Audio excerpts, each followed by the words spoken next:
Okay. So, I am Mark Loftus. I shall be moderating today's debate.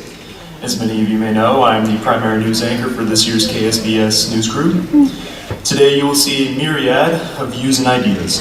Hopefully the events of this debate will help solidify your stance on who you believe is the best candidate for his respective position.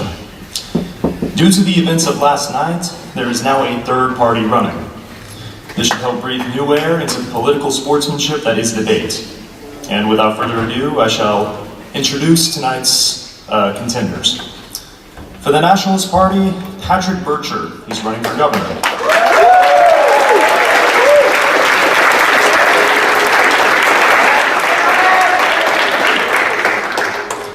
Hunter Eisler, is running for Attorney General.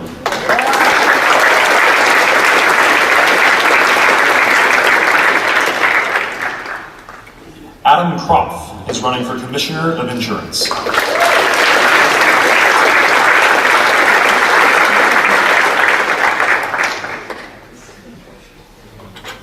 Nick Sisko is running for the position of Treasurer.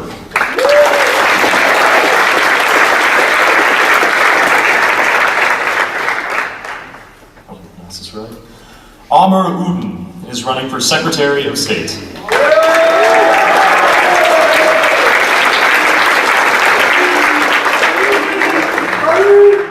And last but not least, Carson Tappan is running for Lieutenant Governor.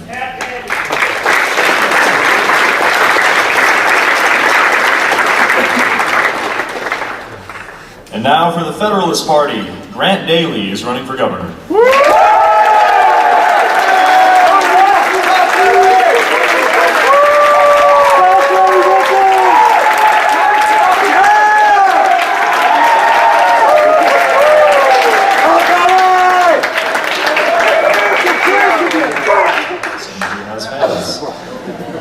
Eric Vasquez is running for Attorney General.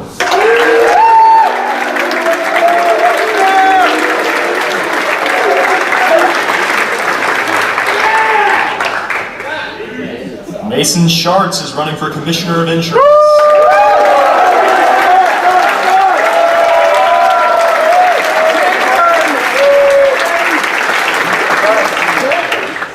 Kyle Tollefson is running for the position of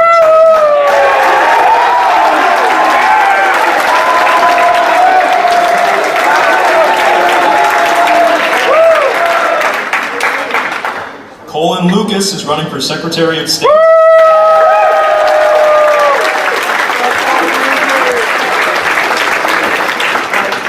And finally, Evan Haas for Lieutenant Governor.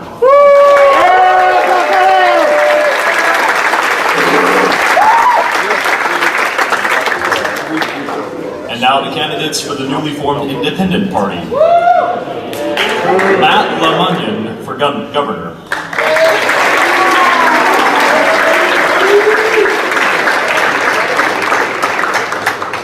Michael Mast for Attorney General.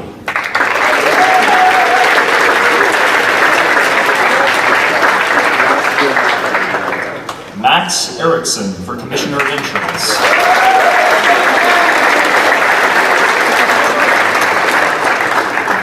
Colin Dyke for Treasurer.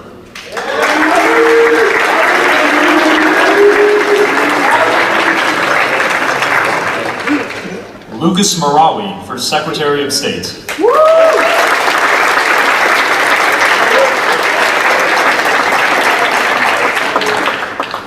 And finally, Obi Wapuda, Lieutenant Governor.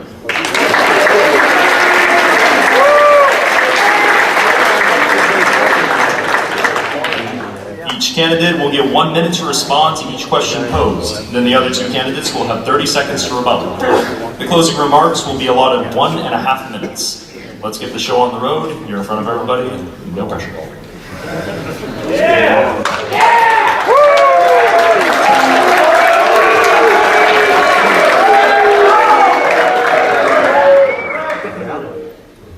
Would the Nationalist Treasurer candidate Nick Sisko please come to the microphone?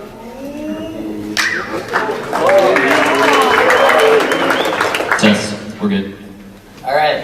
Question is, How do you plan on expanding the tourism sector in the state of Kansas? Oh, absolutely. Really what you're going to be hearing from our party today is that we're really developing a party that's developed around revenue. And it's really about getting funding for the kind of things that you want to do.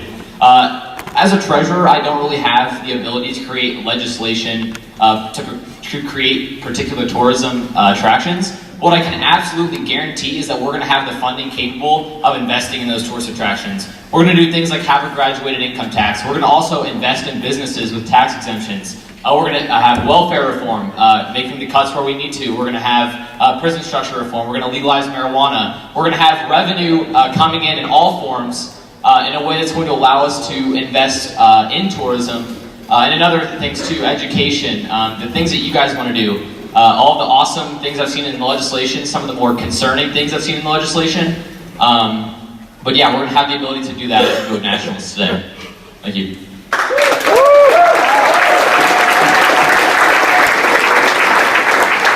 Will all the treasurer candidates please come to the stools?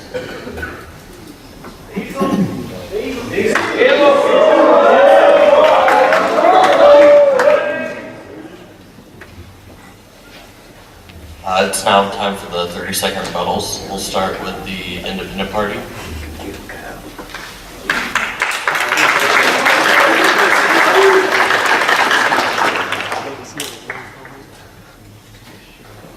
Right. I don't disagree with a whole lot of the points that were made in the last speech. I'm running as on the federal ticket, although one major disagreement I have with both parties that we've seen so far is we seem to be very willing to say that we'll dump money into places, but I have not seen yet how we're going to make that funds. We say we're going to have a graduated tax, but I don't know what those numbers are. I think that the reason you should vote for me is because we have set out a graduated tax that has percentages per individual level of income, and I think that we would be best candidate. That is time.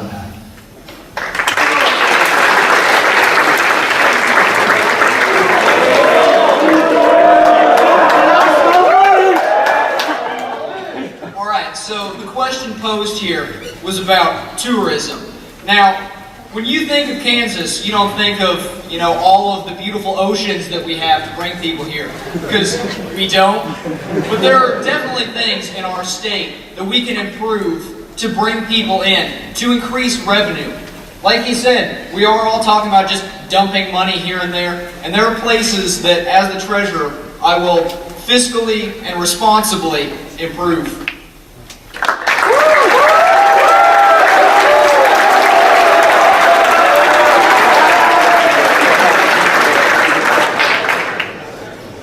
Will the Federalist candidate please come forward?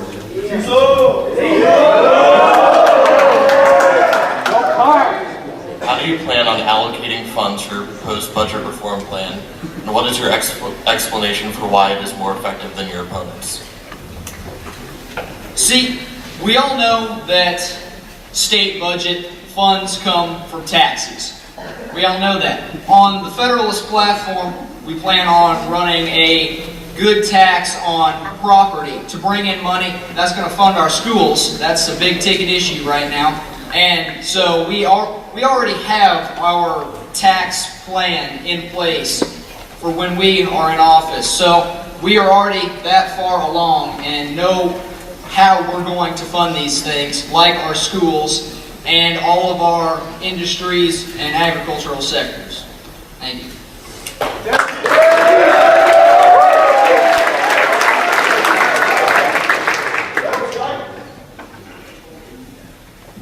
All right. I think the question of funding is a really important one, and it's one that the Nationalist Party is very different from everyone else on this platform. We have very different allocation for funding. We think that schools should be based on a tiered funding where you get grants for what you need. Schools will require grants. That means that we don't have wasted money going to schools that don't need it, and we're not underfunding our schools. I think that education is the biggest issue that we care about today. And we're the only party that actually has implemented, that this is a policy that's implemented in other states and it's been successful. That is time.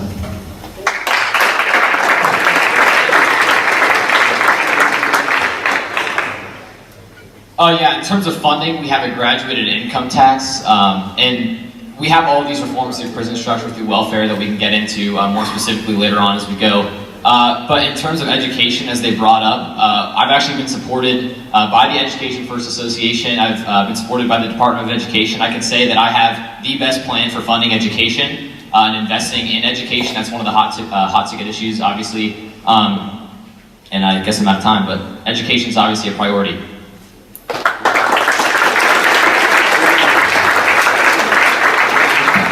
Please step forward.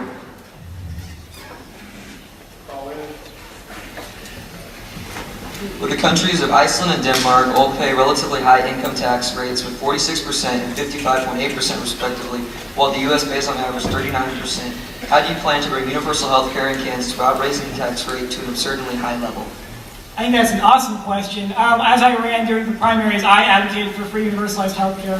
Of those nations that he listed, the reason that they're able to afford free universalized healthcare is because they have higher taxes, but they're also saving substantially more cash in the fact that they don't have to deal with private businesses sitting in a room and setting prices that none of you can afford. In the world in which you vote for us, we must have trust that we make a world in which we have a cheap $0 premium for universalized healthcare that forces private businesses to come down and compete. If they don't, they go away. That means that those workers come up from the state, which is exactly what happened there. That's why unemployment did not raise in those nations. It's also the reason that you should vote for us, because all 10 of those nations that have free universalized healthcare are all ranked as more economically free per capita than the United States. I think if we want a nation and a state specifically where we are free because we all value freedom, I think that free universalized healthcare that doesn't put the minorities in this room down is the way to do that, and I think that we can afford that by state-run competition with private industry.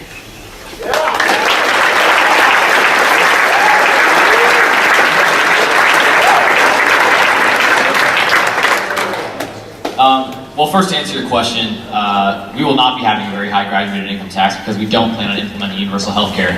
We have a very different interpretation of freedom, and that's the freedom to choose your healthcare provider and to choose that in the private sector. And so all of our income going in from this graduated tax system is going to be going towards things like education and going towards restructuring this welfare system. I've talked about that, how we're going to focus more on rehabilitation, getting people job opportunities rather than giving people handouts. And you're really going to see that moderate approach in our party.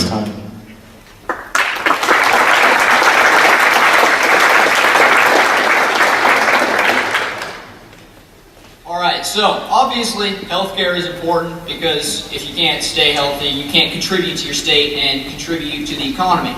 So on the Federalist platform, we have really discussed, like I said earlier, property tax. Income tax, of course, is necessary and vital, and it will be used in every way possible to fund the healthcare system to the best of our abilities and make it the best that it can possibly be.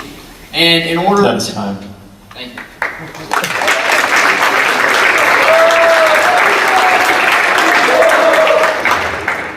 Thank you, treasurer candidates. Would the insurance commissioner candidates please come to the stool?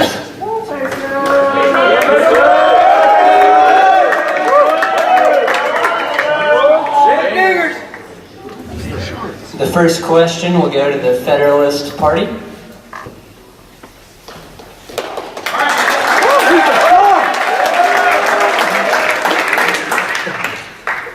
Farmers are faced with many liabilities, such as work injuries and drought.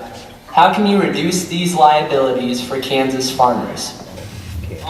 Like I said, and the whistle stops and stuff like that, my dad sold insurance to farmers, so I know a lot of the stuff with the farming insurance. I can sell insurance for their crops, so if a drought does happen, they have insurance to provide the money. And for the workman's comp accidents for farmers, what I plan on doing is having a serviceman basically go to farms, industries, and stuff like that to check the severity of the incidents. That way they can determine how much insurance they need to claim. That way you don't have insurance fraud and other stuff like that that will happen.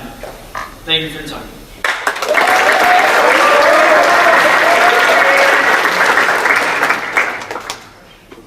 Will the nationalist candidate please come forward for a rebuttal?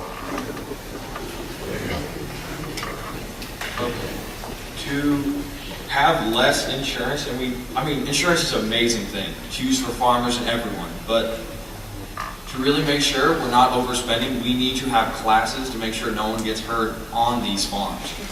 that no one does any stupid injuries that would cause them to need that insurance. Everything would be better that way, and that's why voting for us is amazing.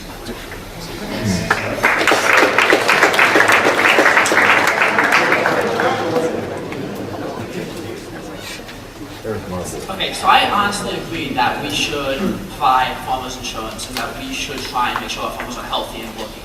But at the same time, I think that we drastically underappreciate them and drastically mistrust them when we say we're going to have a team going around and we have to check on them to make sure they're not committing insurance fraud. Insurance fraud is not as common as we would like to think. It's just mistrusting our citizens, and I trust our citizens, and I think we all should. Thank you.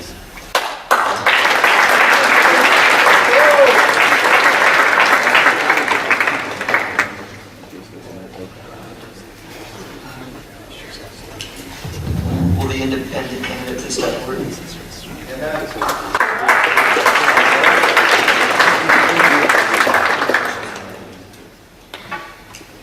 With insurance fraud costing this nation $100 billion a year, how will you go about televising that this amount is far less to almost non-existent?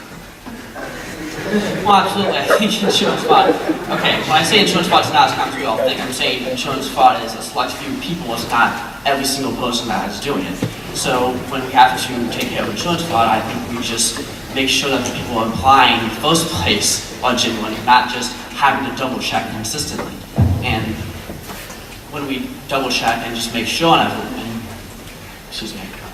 when we make sure in the first place that we don't make these mistakes, we won't have to deal with insurance fraud and such problems. Thank you.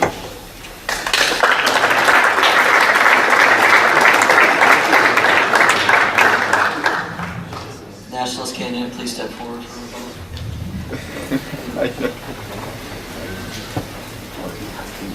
Insurance fraud is a pretty big thing right now. And so no one wants you or anybody else just taking your money. And so there should be a series of checks and balances to make sure they are receiving money that they need to be receiving. Not just because we're sending them a letter with a big check in it, just periodically. There needs to be checks and balances to make sure they're actually receiving what they should receive. Thank you.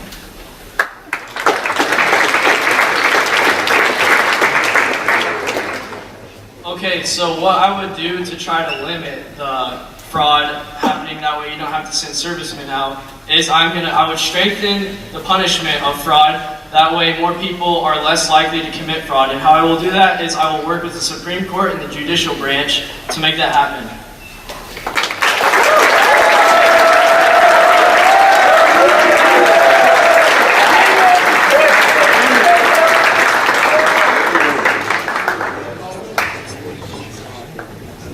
With the national scandal.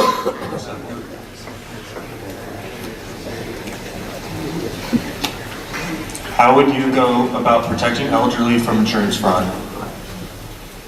Protecting the elderly from insurance fraud. Well, okay, the elderly, obviously, they can't... I'm trying to find a good way to put this. Well, when you retire, you've told yourself that you wouldn't work anymore. And so, I mean, many people have unretired before. But to prevent insurance fraud from the elderly, it's to make sure that they aren't trying to work or anything, or no one is stealing that money from them that is rightfully theirs for them to live off, and to have them be able to live and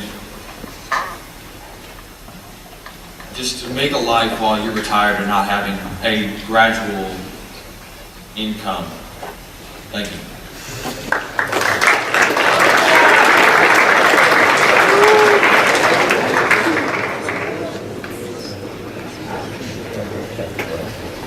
Federalist for rebuttal.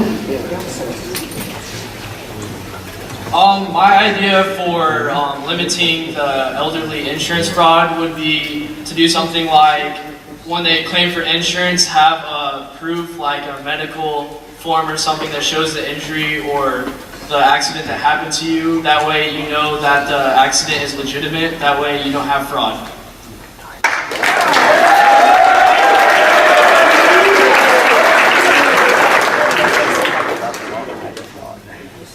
Well, my opponent said it's entirely correct. we need to make sure the elderly aren't being abused and aren't having their money taken, so we should definitely make sure we check in regularly to make sure the elderly aren't having their money stolen by near relatives. We absolutely need to make sure that when they apply, they are showing proof of actually needing this insurance and needing this insurance money. And I think that's very important to make sure that we respect our elders and that we have the capability to make sure they're taking care of themselves. Thank you.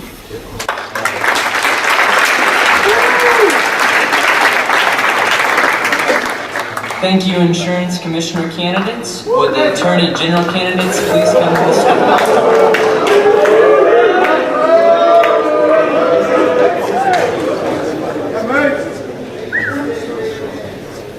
Would Michael Nast of the Independent Party please come to the microphone?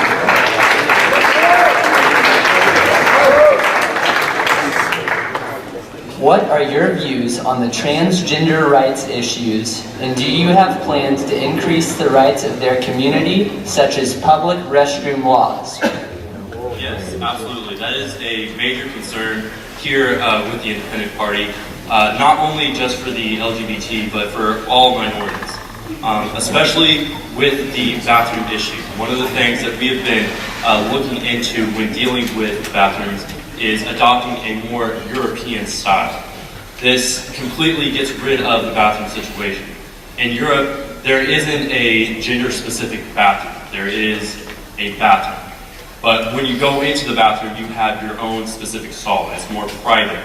So you don't have to have a men's restroom, a women's restroom. It just is a bathroom.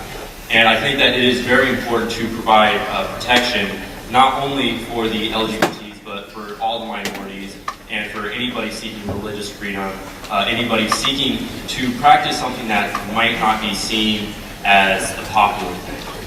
It's very important that we do protect those who have different views and are involved. Thank you.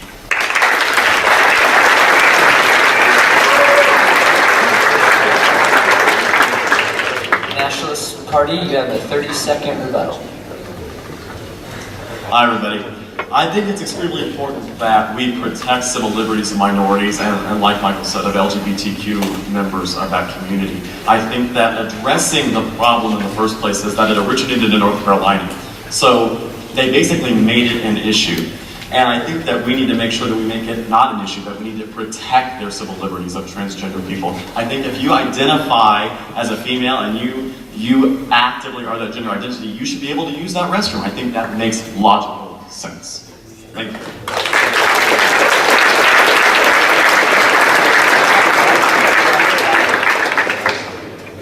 I usually think that we should not be judging who goes into the restrooms just because they're LGBT or anything like that. If we see them as a male or a female, we do that. We don't ask them if they've changed or anything. That's a respectful thing to do because we're respectful people. We see what we see and that's about it. We don't have to worry about what else is happening. Thank you.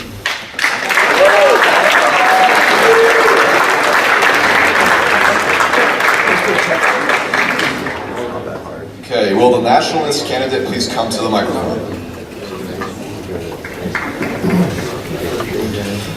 What are your views on current gun laws, and do you have any plans to change them? If so, how do you plan on enforcing those changes?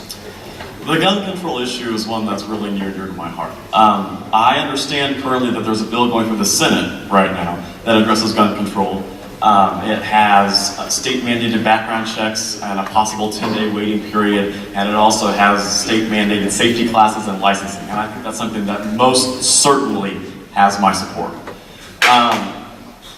I think that it is important to address the idea that you should have your civil liberties protected. By the Second Amendment to the United States Constitution, you have the right to own a weapon, and you have the right to bear arms. But that does not mean that you should be able to use those weapons irresponsibly. You definitely have to have pragmatism and proactive engagement to ensure that those guns are used safely and that they are not used for any type of mass shooting or violent extremism.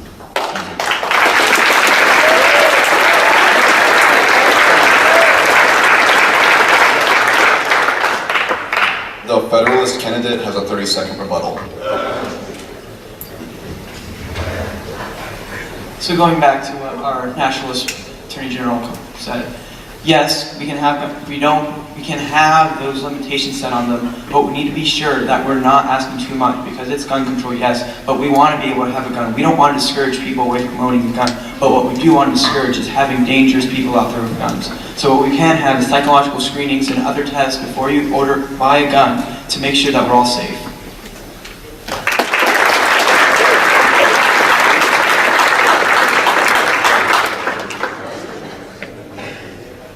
Absolutely. As the Independent Party, we as well learned of the bill that is in with Congress right now.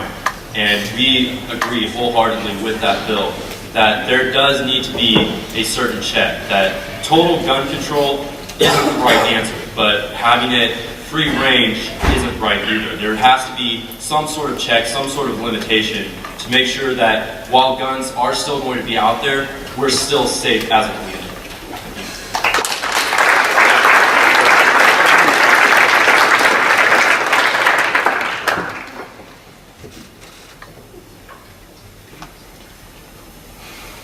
Can the Federalist candidate please come forward? Do you think current laws affecting women in Kansas are fair? Why or why not? Laws in Kansas about women might not be fair for some women, or it might be fair for some. But honestly, we should not be going over how fair they are. We should have an equal laws out there for both man and woman. Even though there are some differences in them, we need to be fair to both of them. It's just like the minority and majority. We have to be fair to each and single one of them. We have to be equal, and thank you.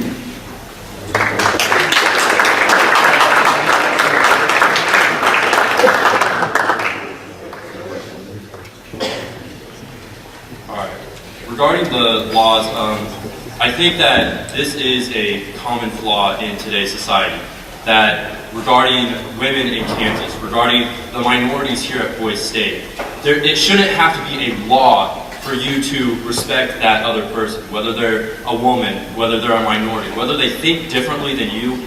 As a human being, they have earned your respect. And there's no reason why we have to have a law in order for them to earn that respect. They should have that as a human being. That is it.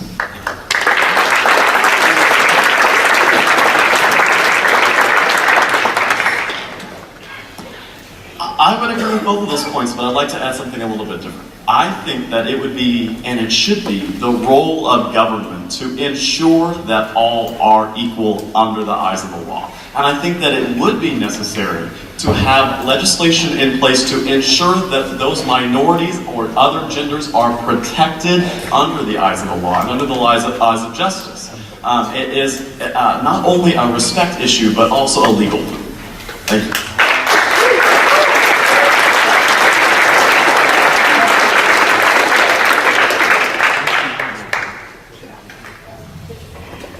Could the Secretary of State candidates please come to the stage?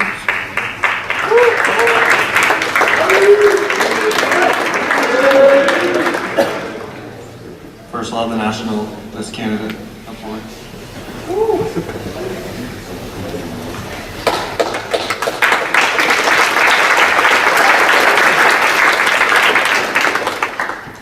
How do you propose the state of Kansas go about closing the wage gap between minority and majority citizens?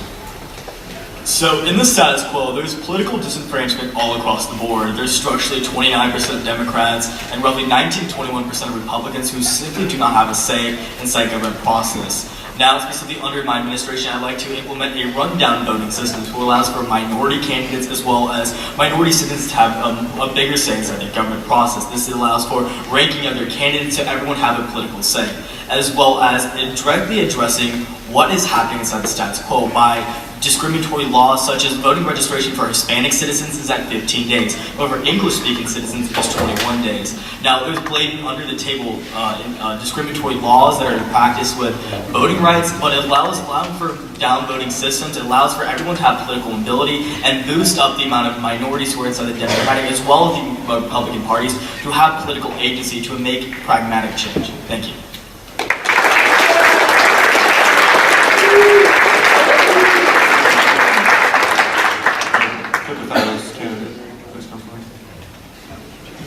Can you repeat the question really quick, please? How How do you propose the state of Kansas go about closing the wage gap between minority and majority citizens? Currently, I have planned to keep the Secure and Fair Voting Registration Act the same as it is right now, which will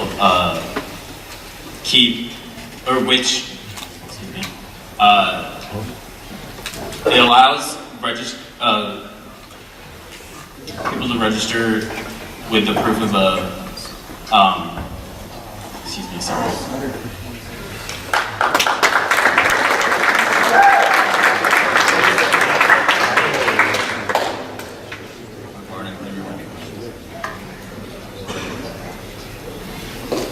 How do you propose the state of Kansas go about closing the wage gap between minority and majority citizens?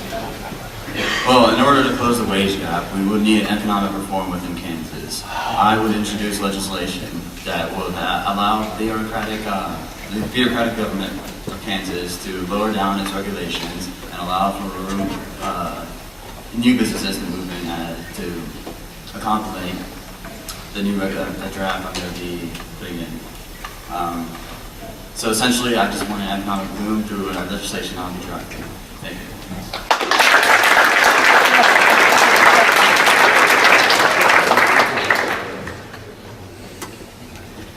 Will the Federalist candidate please step forward?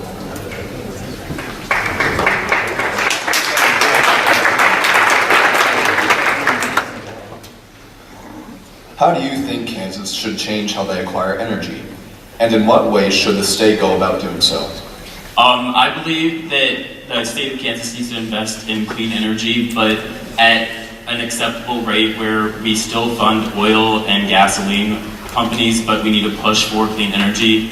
And I believe that the push will come from sales tax or a flat tax from sales tax that will help fund the clean energy and then eventually save the state from environment downfall. Thank you.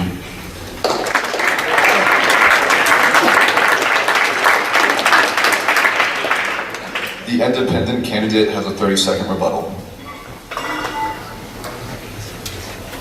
Okay, so by taking the tax levels to 2012 pre-2012 tax cuts, I will be able to actually subsidize many new industries from all sectors of alternative energy, from clean hydroelectric dams to wind farms in the west, to solar panels, and even nuclear energy. While all at the same time, I would not try to phase out coal and oil at a rapid rate, but at a very slow, economically acceptable rate. Thank you.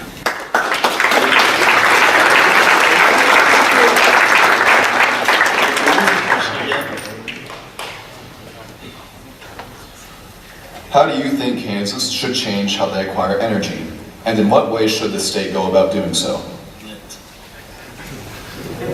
Alright, so specifically we understand that oil and gas has to be prioritized inside the status quo simply because alternative energy is not ready for basic use in everyday languages. So one, incentivizing oil and gas to somewhat trade off and lessen the amount of environmental degradation, while also maintaining the amount of incentives and subsidy towards the alternative energies. The best way to trade off between the two different structures was ultimately able to make Kansas better.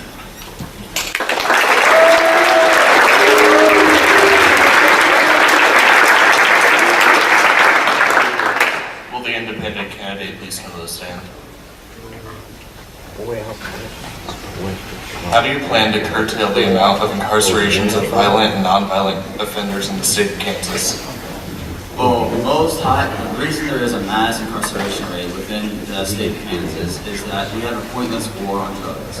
If we were to legalize marijuana, the mass incarceration rate within our entire state would drop significantly.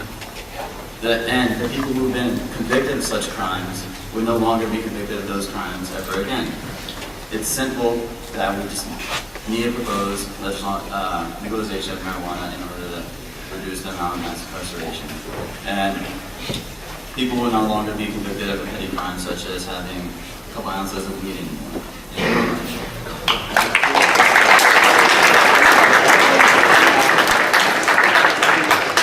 nationalist candidate now is a 30-second rebuttal.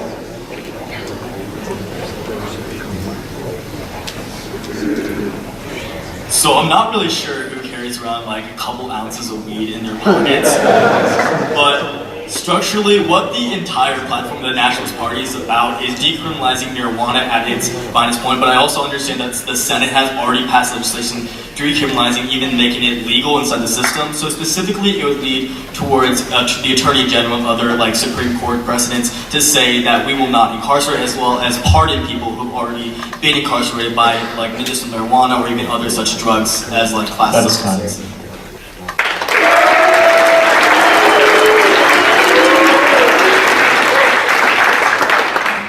Yes, pretty much what I've heard from the Senate, that the legalization of marijuana has already happened, so the incarceration rate will go down and these people should be pardoned that have been convicted early or prior on to the bill being passed. Thank you.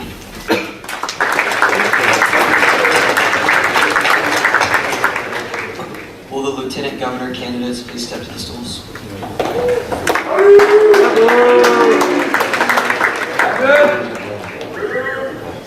Will the Federalist candidate please step to the podium?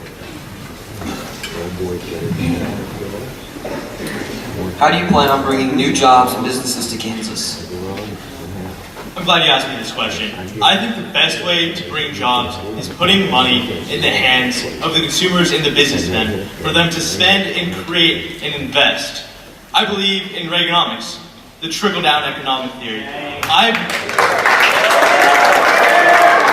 believe that you need money to invest. It is not the government's job to take it from you. Only a portion, spend it responsibly. The rest is up to you to build. It's freedom of choice for you all to choose what you want to invest in, what you want to do with the money, which will in turn create jobs and more prosperity for everyone. The more choices you have, the freer the competition, the better opportunities and the more jobs that will be created. If you like me, I guarantee you that it will be a free market where you can prosper. Thank you.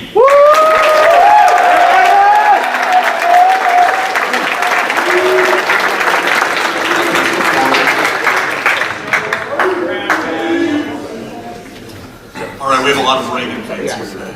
And I agree, I'm a huge fan of Ronald Reagan and Reaganomics on the federal level. However, if we were to look at the state level, this trickle-down economics does not necessarily work the best in Kansas, especially because we see right now Governor Brownback's policies follow these. And this is not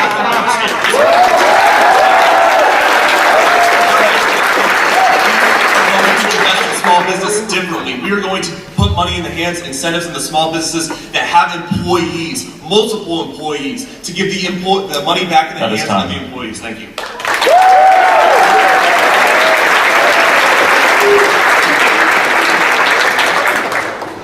Repeat the question again. How do you plan on bringing new jobs and businesses to Kansas? By bringing new jobs in Kansas, we would want to have educational sites that would benefit potential employers to go in their respective fields. By doing this, we would have the necessary funds to fund the educational sites. And by doing this, we would want to have progressive tax on small businesses for the minimum tax, and then for big businesses as well, since they're doing a little bit much more substantially, we would want to have a higher tax on them. So that would create Thank you.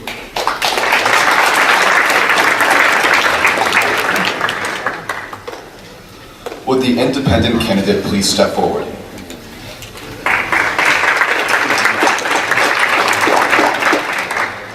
With the abundance of oil, natural gas, and its position as a massive commodity for Kansas, how do you feel green energy will affect the state's economy? Considering Kansas's landscape, I feel like oil and natural gas would definitely be beneficial to that. In the respective regions, we would want to establish certain oil landscapes to be more productive in that area, and then for natural resources, we would want to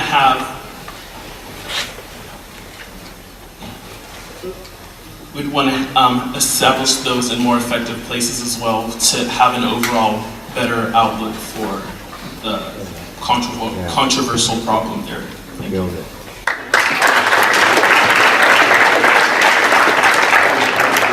The nationalist candidate has a 30-second rebuttal. Okay, first off, we need to eradicate the myth that renewable energy and oil and gas cannot live at the same time. They can both exist and we can focus on both. My car is not going to be running off of solar power. We need oil and we also need wind energy. We need both of these things to coexist at the same time. We are very hands-off as a party on oil and gas. We will let them do what they want. We will even give incentives. At the same time, we want to focus on renewable energy, but it is not ready to take over. So both of these things must exist at the same time, and that's our focus.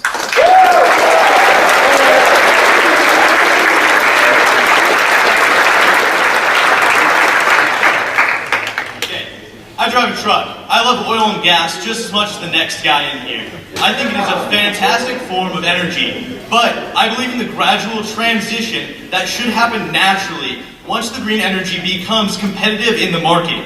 Once it surpasses the ability of oil and natural gas, it should be the forefront after it becomes competitive enough to sustain itself.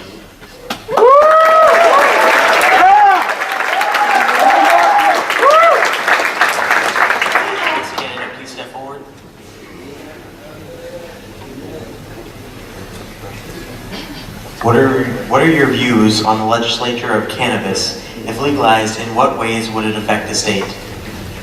As we see with states such as Colorado, there are very many benefits and also many issues when it comes to legalizing marijuana. But that does not mean that we cannot, as a society, say that it is okay for drugs like alcohol, drugs like cigarettes to be legal and marijuana to not be. We must legalize marijuana. However, there are downsides. Well, a major benefit that not a lot of people realize is when we take marijuana users out of the society of drug abuse, you take them away from other illegal drugs such as cocaine. While medically it might not be proven that marijuana is the gateway drug, the society that these people are placed in is the problem. Sure, there might be a couple more DUIs because of marijuana. However, this is not something that should keep a hypocritical system in place, a system that allows revenue to keep going down, a system that allows just the hypocriticalness of it all. So in short, we will, no matter the downsides, be legalizing marijuana for the many benefits, and when those downsides come about, we will address them. Thank you.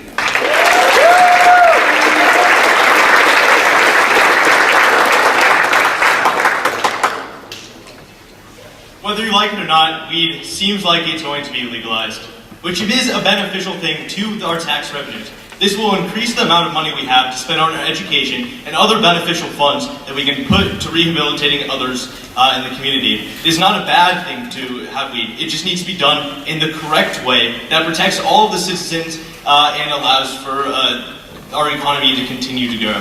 Thank you.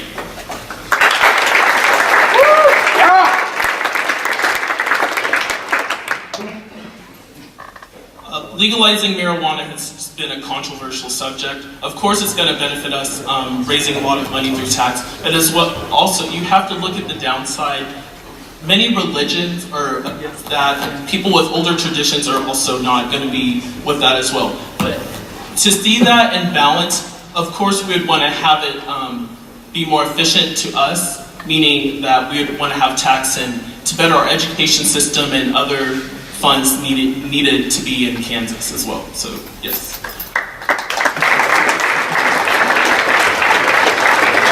Next, please step forward at this time.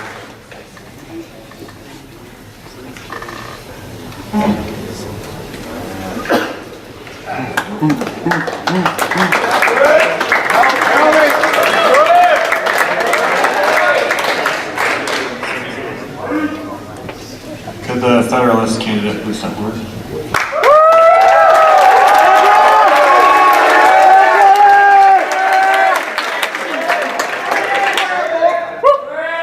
How do you plan to acquire funding for education, and how do you plan to distribute the funding?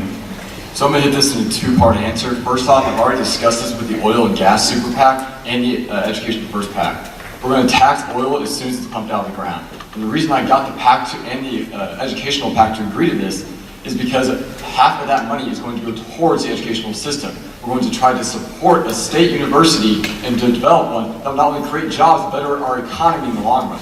The other part of this answer is our high property tax.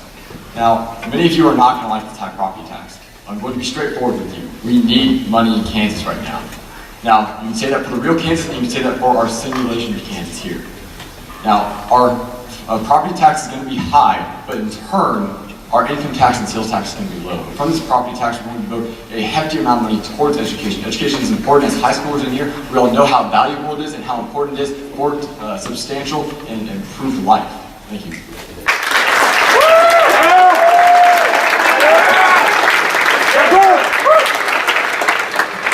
Would the nationalist candidate step forward for rebuttal?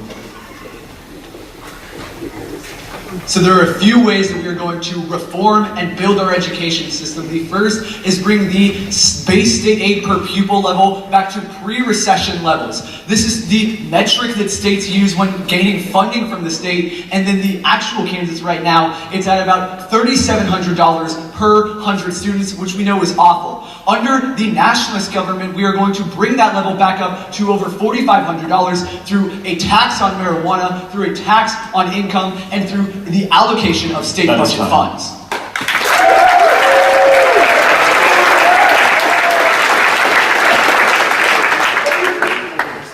Education is obviously very important in Kansas, and what I propose to do is put towards 30 to 40% of our budget straight to education, so that we can help our younger people and essentially help our workforce in turn. To get this money, we're going to increase taxes on businesses because we're missing money from 300,000 businesses currently. And with that money and the tax on marijuana, we are going to have enough money to for this. Thank you.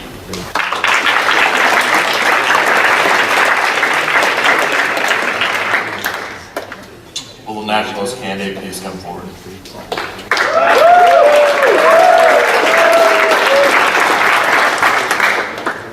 What do you think about the current state of veterans in Kansas? And do you think that the treatment of veterans needs to improve? If so, how?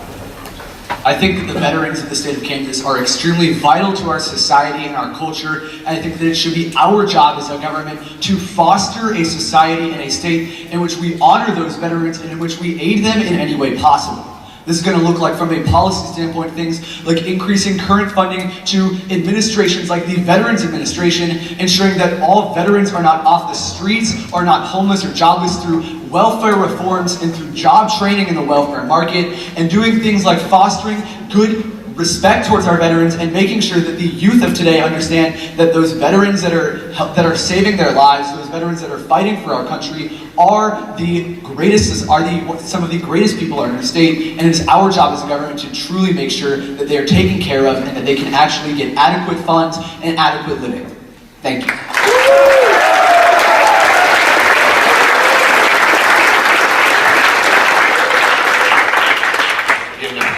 Now is a 30-second rebuttal.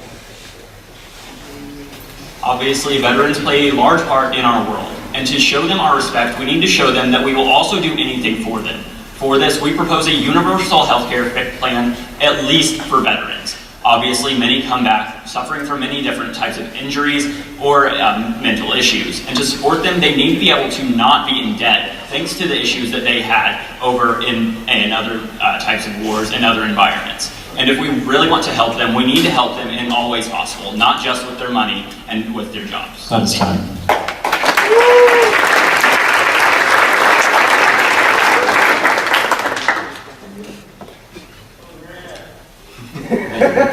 I'd first like to start saying, I feel like there's a misconception between me and the other candidate. See, we keep getting questions about the current state of Kansas today. And within the simulation, we have to understand that there essentially isn't an executive branch, and essentially there isn't a general budget.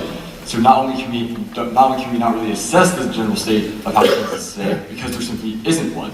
Now, on the state of veteran affairs, we have to do something. Currently within the program, there's nothing being done. We can create healthcare reform for them and create programs in which we can house them if need so. Thank you.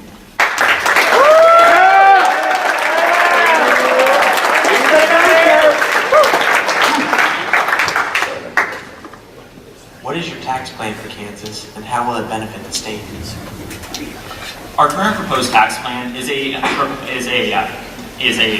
we're going to have a type of bracket system. The lowest rate is going to be a 3.75% on income, and the highest rate will be a 6.5% tax rate. This is to allow Kansans to, this is allowing the the government of Kansas to receive money, but also allow Kansans to save their money and use their money in their own ways. We also propose that we will decrease the individual sales tax as to make living much easier for Kansans, since it is oftentimes a lot higher in the current state of the real world Kansas. We're going to find that once we receive these taxes, we can put these into different types of budgets, such as education, as previously stated. We can also put it towards healthcare and definitely towards working to create more jobs. This is going to bring in more businesses, more people, and eventually more taxes. And after we put all of this work in, we're going to see a better income than any other candidate can propose. Thank you.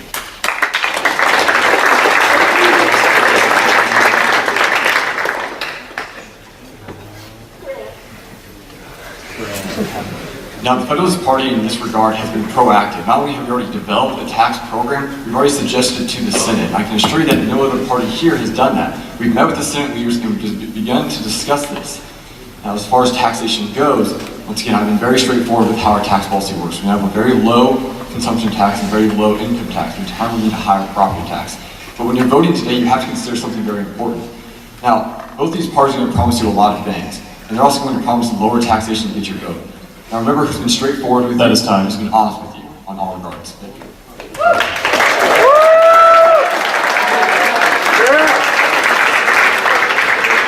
The tax plan that we're proposing, I believe, is a great combination of both the independent and the federalist plan, in which we have a graduated income tax bracket, in which, for example, the first $60,000 someone makes would be taxed at 5%. The next $150,000 someone makes would be taxed at 10%. We are using the lowest bracket as a metric so that we can ensure that no one is overtaxed, no one is undertaxed. It is proven in states across the nation to be effective and to ensure that we all have revenue and we have a sustainable income.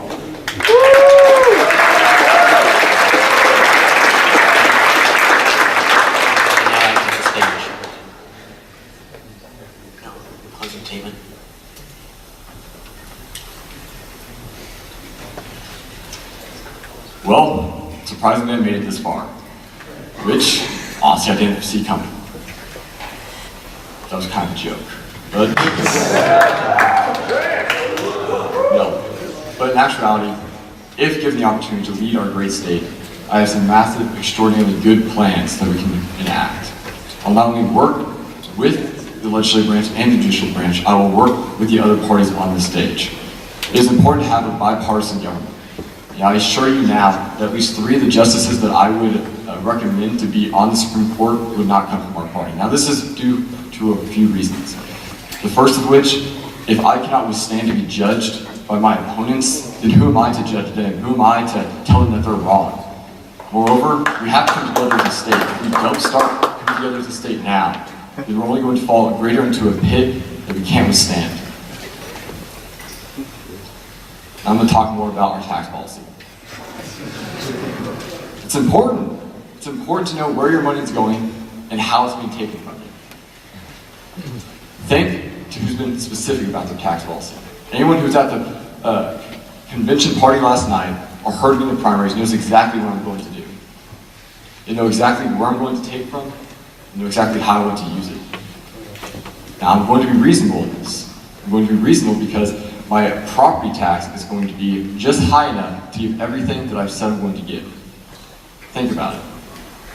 I've been honest on every single regard. Not only that, my fellow running mates have been honest on every single regard. We stand united as a party, and we can get great things done in the state. Please remember to vote today, and vote with your heart and your mind. Thank you very much for attending this.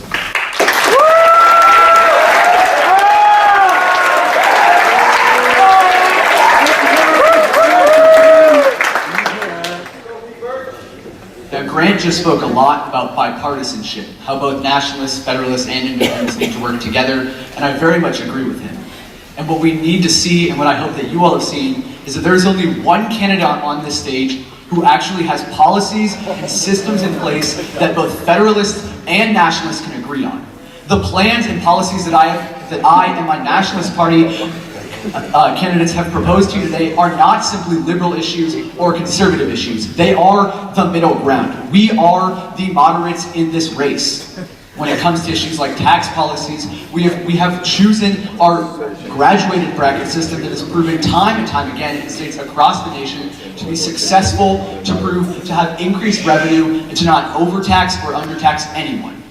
We have proven that in our education reforms, by changing the base state aid per pupil, we are able to ensure that all teachers, all students, and all schools get the adequate funding and adequate tools they need to become better informed and better Kansans. In regards to social issues, we truly believe that all people, regardless of who you are, where you come from, what you look like, what your race or gender is, deserve the same rights and opportunities. It's up to you to take those opportunities and grab them. However, it's up to us to make sure that everyone is able to actually go out and get that. When you're voting today, you need to look at which candidate can actually get the most done, which candidate can work with both the House, the Senate, and the judicial branch to create the best Boys State Kansas we can be. And the clear answer to that is Patrick Bircher and the rest of the National Party. Thank you.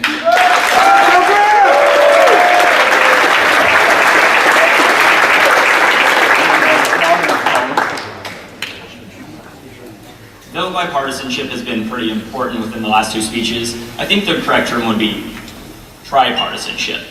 Obviously, we think that working with others are very important, and that's what we've shown today. Within the last 5 hours of operation, we created an entire party. Tell me one other time that has ever been happening. In the past 2 days, we've made history, and I want all of you to be part of that. We've shown persistence, we've shown diligence, and we've shown that we can work with other people. Today, we've walked around and talked to cities and counties personally and found out what issues they believe are the most important, what stances they believe need to be taken to fix their counties and cities, and what needs to be done to fix Kansas. You can see these through our policies. Our policies are specifically accepted by these different counties and different cities. They think that they're very important and they are very workable. We also make it a fact that we are going to accept how the legislative and the judicial branches work. If a piece of legislation goes through the legislative branch and it passes, we're not going to try to veto it. We understand that branches work differently, and we understand that if a bill is passed, then that is because that is what the people want. And what we want is to make the people happy. So as long as we are following the correct morals within Kansas and having a good understanding of what is going on, I think that your votes today should be going to the independent party. Obviously, we haven't spoken to everyone, and sometimes it's not as easy to understand our standing. And that's why we urge you to, before you post your votes, come talk to us. Talk to us and find out where we stand. And just consider our party. Thank you all. And please, vote independent.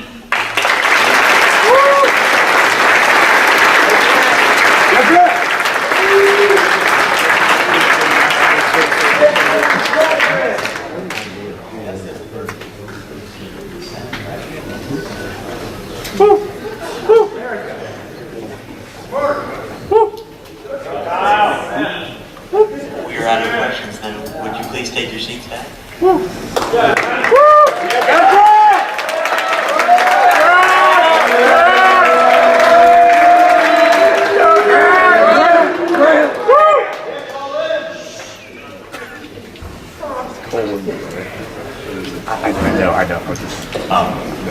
I guess we're done. I was not told what to do after this.